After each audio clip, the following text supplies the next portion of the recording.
защо на много места по улиците на Тираспол виждаме обяви на компании, които предлагат емиграция в чужбина. Тоест те помагат на жители на Тираспол да отидат и да построят своя живот отново в друга страна. Разхождайки се из Тираспол, столицата на Приднестровието, няма как да скрия, че усещането е като за един абсолютно нормален постсоциалистически град.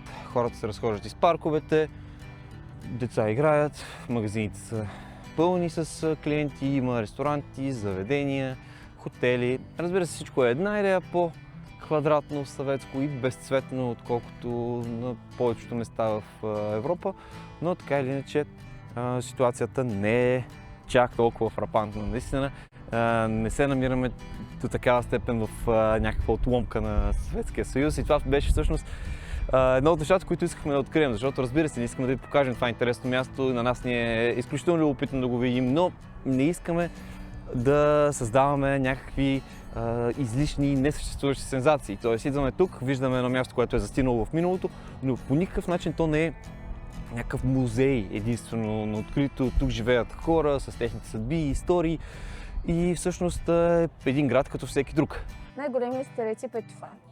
Е това нещо.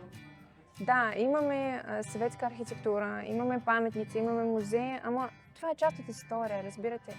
Това не е повседневен, ежедневен, обикновен живот. Изобщо не е така. При нас нормален живот. Хората са съвременни, живеят обикновен, такъв подвижен ритъм.